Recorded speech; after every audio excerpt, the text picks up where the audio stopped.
নমস্কাৰ দৰ্শকসকল, অমূল্যবাণীলৈ আপোনালোক সকলোকে স্বাগতম জনাইছো। আজি আপোনালোকক জনাবলৈ লৈছো টকা পইচা হাতত থকাৰ মানে বহুতে কৈ থাকে যে টকা আহে যদিও হাতত নাথাকে, খৰচ হৈ যায়। সেয়েহে মই আজি আপোনালোকক জনাবলৈ লৈছো টকা পইচা হাতত থকাৰ আৰু হাতলৈ টকা পইচা অহাৰ কাৰণে এটা বিশেষ উপায়। এই উপায়টো মাত্ৰ আপোনালোকে কেৱল এদিন কৰিলেই হ'ব। কিন্তু এই বিষয়ে জনোৱাৰ আগতে জনাই থওঁ, যোৱাকালি মানে 15 মাৰ্চৰ ফ্ৰী লটাৰীৰ বিজয়ীসকল হৈছে প্ৰথম বিজয়ী মিছ আৰিস্মিতা দেৱী, তেওঁৰ ঘৰ গুৱাহাটীত। দ্বিতীয় বিজয়ী হৈছে মিছেছ জ্যোতিকা ঠাকুৰীয়া, তেওঁৰ ঘৰ ডুমডুমা, তিনচুকীয়াত। তৃতীয় বিজয়ী হৈছে শ্ৰী অনুৰাগ হাজৰিকা, তেওঁৰ ঘৰ নগাঁৱত। বিজয়ীসকলে লাভ কৰিছে ধন বৰ্ষা লক্ষ্মী কুবেৰ ছেট।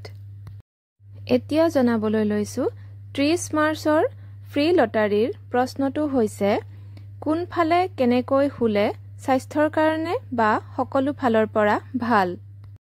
উত্তৰটো চিত্ৰত দেখা নম্বৰত হোৱাটছআপত লিখি দিব বা ভইচ মেছেজ কৰি দিব।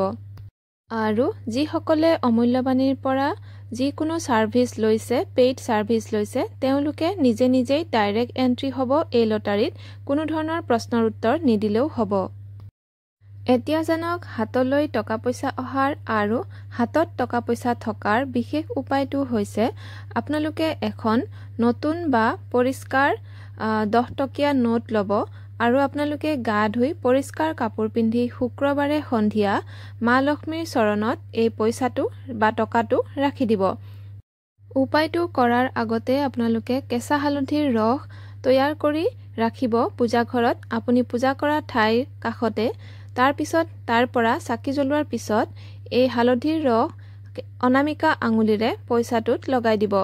তাৰপিছত আপোনাক আৰু এটা বস্তু লাগিব, মানে এটুকুৰা হালধীয়া কাপোৰো লাগিব।